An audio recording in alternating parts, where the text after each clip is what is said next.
promising a revolution in the Palace of Kings. President Macron spells out his overhaul of France's government in an unusual speech to both houses of parliament. Qatar responds to its Gulf neighbours' lists of demands after a deadline was extended by 48 hours. But will the response be enough to soften Saudi Arabia and its allies towards Doha? And what's in a word? German Chancellor Angela Merkel presents her manifesto for September's general election, and it's missing one crucial word when it comes to relations with Washington. Find out what that is in the programme. Good to have you with us. I'm Belle Lupton, here with all the latest from around the world for you. And we begin here in France, where President Macron gave a speech earlier before both houses of parliament to set the course for his 5-year term. It was an unusual move. French presidents don't normally address both houses, and Macron's decision to outline what he's calling his revolution in the former seat of the French kings has raised some eyebrows here in France. Anke Oula takes us through some of the main points in the president's speech. Emmanuel Macron wants the French government to set aside its differences and go back to basics. And that starts by streamlining the lawmaking process. In his speech before both houses of Congress, the French president told lawmakers to legislate less and act more. In order to do that, first, there must be cuts. A smaller parliament with stronger means as a parliament, where work becomes more fluid, where parliamentarians can surround themselves with more better-trained staff. A parliament that works better. And that's why I will propose to reduce by 1/3 the members of the 3 constitutional assemblies. Macron said giving more power to the government is not the answer to stopping terror attacks on French soil. That's why he decided to lift the state of emergency that's been in place in France since the Paris attacks in November 2015. I will re-establish the freedoms of the French people by lifting the state of emergency this autumn. Because these freedoms are the condition by which a strong democracy exists. Because abandoning these freedoms gives our enemies a victory which we should refuse them. He did, however, call on Parliament to pass tougher new measures to prevent future attacks, promising to be ruthless when it comes to terrorists. Macron also ordered a strategic review of the French military to better respond to evolving threats. On the question of Europe, he confirmed France's commitment to the alliance, but said the 28-nation bloc needs to be stronger to avoid Euroscepticism.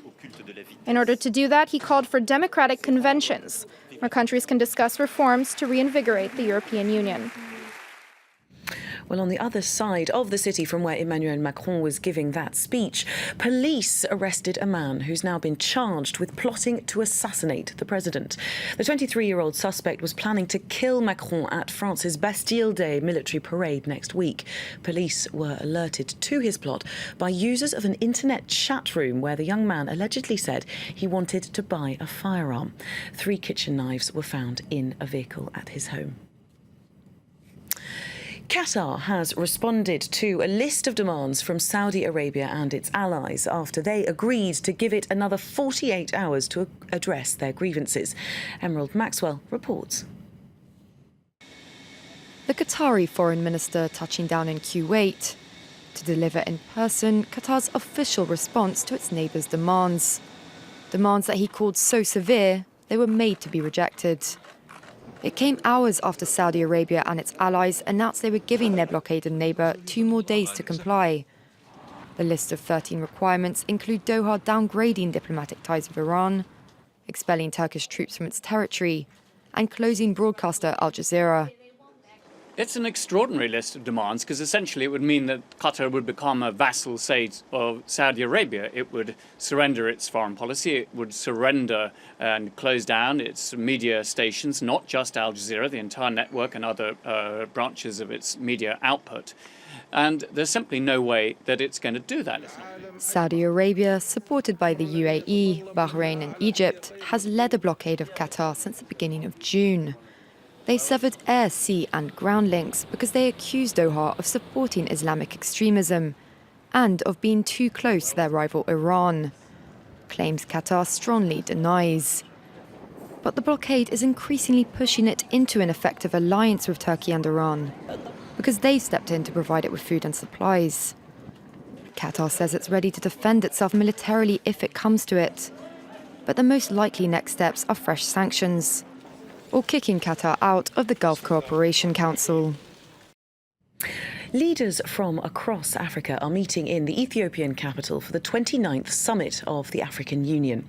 On the agenda, security, as Islamist militant groups continue to cause problems in the Sahel region, and how to finance an organisation that gets 80% of its budget from Western donations. Ellen Gainsford reports. Leaders gather at the African Union summit. But this group photo will be notable for the absences. Jacob Zuma is attending an ANC meeting in South Africa, while Nigerian President Muhammadu Buhari is in London, seeking treatment for an undisclosed illness. And despite Morocco being readmitted into the Union after a 33-year absence, King Mohammed VI is not in attendance. For the President of Liberia, Ellen Johnson Sirleaf, the Union meets too often. She says that twice-yearly, two-day meetings are unnecessary. We can cut down the cost of the union, make it more efficient, make it more resulting. So that's a consensus with which I fully agree. Those who are present have a lot of ground to cover. While the official theme of the summit is investment in youth, top of the agenda for most members will be security in the region. Newly elected chairperson Moussa Faki Mahamat has said his priority is stability. The issue of peace and security continues to worry us more than ever. The situation in South Sudan, Somalia, Libya, the Central African Republic, the fragile relations between Djibouti and Eritrea, the difficulties in the application of peace accords in Mali, where jihadist terrorism is active. Also up for discussion, financing of the group. At the moment, 2/3 of funding comes from outside of Africa, posing a problem for the credibility and independence of the Union. Well, let's take you over to Germany now, where 18 people have been killed in a bus crash. 30 others were injured when a tour bus burst into flames after colliding with a lorry on a motorway in Bavaria. Those on board were pensioners, mostly from the eastern state of Saxony, and they were on their way to Lake Garda in Italy for a holiday. Firefighters were initially driven back by the intensity of the blaze, which may have been caused by a fuel line rupturing. Chancellor Angela Merkel has expressed sympathy and thanked rescuers for looking after people in an appalling situation. Well, meanwhile, Angela Merkel has formally unveiled her manifesto for September's general election in Germany, which she's predicted to win. Along with a range of domestic policy announcements on policing and employment, one slight tweak in foreign policy language stands out. It's the removal of the word friend when describing Germany's relationship with the US. Nadia Massi has a look at what we might glean from that all-important missing word. It's only one word, but it's laden with meaning. Friend. And according to Angela Merkel's new election manifesto, her party and the US are friends no more. When they unveiled their programme, the Christian Democrats described the United States as Germany's most important partner outside Europe. In previous years, the country was Berlin's most important friend. The subtle change underscores the tense relations with President Donald Trump's White House. At a frosty meeting in the Oval Office in March, Trump declined to shake Merkel's hand. They've clashed over immigration and climate change, issues on the agenda when the pair will meet again this Thursday on the eve of the G20 summit in Hamburg. Speaking as she announced her manifesto, Merkel acknowledged their different worldviews may come to a head at the summit. Regarding U.S. President Donald Trump, we're going to discuss a number of controversial questions during the G20 summit. Climate protection, trade. We know certain positions that the American government holds, and I don't expect that these positions will be abandoned. Once the G20 is over, Merkel will return her focus to domestic issues ahead of the September vote, where she's expected to be re-elected for the 4th time. Well, across the Atlantic, President Trump has caused consternation after he retweeted a video in which he's portrayed wrestling and punching a figure whose head, you can see there, has been replaced by the logo for CNN. Trump has been ratcheting up his attacks on what he considers unfriendly news media in recent days. But this latest and unconventional tweet has been denounced by many journalists as dangerous. They say it could incite attacks against news media employees. Well, our Washington correspondent Philip Crowther has been following the story. He sent this update. This is, of course, not the very first time that Donald Trump, either as president or as candidate, has attacked the news media or the mainstream media, as he and many conservatives call the largely successful channel news stations, the newspapers, the wire services, all of which are doing relatively well when it comes to audience and readership figures right now. He believes that they are reporting on fake news. That, of course, is not the case, but the president firmly believes this. Now, the problem is this latest tweet was more aggressive, though maybe just metaphorically. The criticism so far is largely from Democrats. They call this very unpresidential. He says it is modern presidential, and Republicans are staying rather quiet so far, though, of course, they would prefer this president to concentrate on other matters at hand, many of which are much, much more important than a running feud with one news organization, a one-sided feud as well.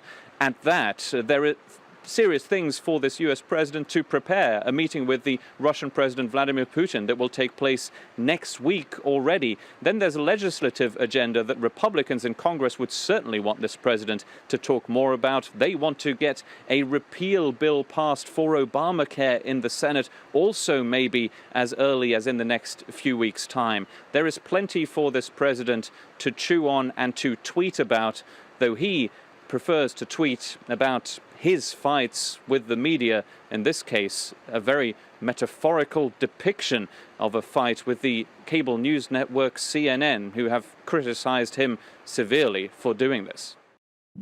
Our Washington correspondent Philip Crowther there.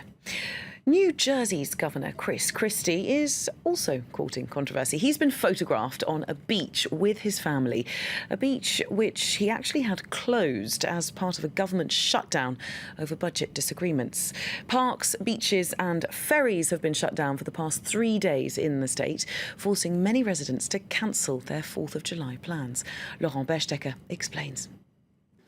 Refusing to apologize, a defiant Christie showed no remorse after he was photographed spending time on a New Jersey beach, which he had ordered closed this weekend. Yes, I traveled there and I traveled back, and I'll travel back again by helicopter, yeah. Excuse me, next, I'm done. We're talking about the closure of government, and you're talking about your TMZ stuff. The New Jersey governor ordered a shutdown of non-essential state services on Friday after he and Democrat lawmakers failed to agree on a budget to start the new fiscal year. State parks, beaches, ferry services, as well as public courts and motor vehicle offices remained closed for a 3rd consecutive day on Monday, much to the dismay of families hoping to enjoy the July 4th weekend. I'm pissed off. It's a holiday weekend. What about all the kids that had birthday parties and paid to rent to have a barbecue here? It's not fair. The deadlock centers around a dispute over a plan put forth by Christie to overhaul New Jersey's biggest health insurance company.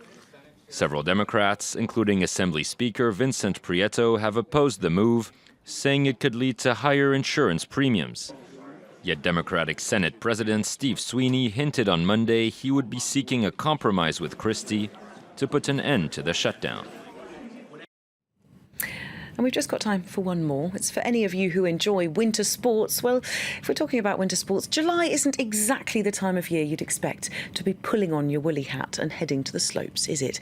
But in the mountains of California, skiers and snowboarders are doing just that. Weather conditions on the US West Coast mean that the heavy snow on the ground from last winter still hasn't completely melted in some areas. That means skiers are planning to pound those pistes all the way through through to the 4th of July celebrations. And often actually not wearing those woolly hats, but bikinis instead.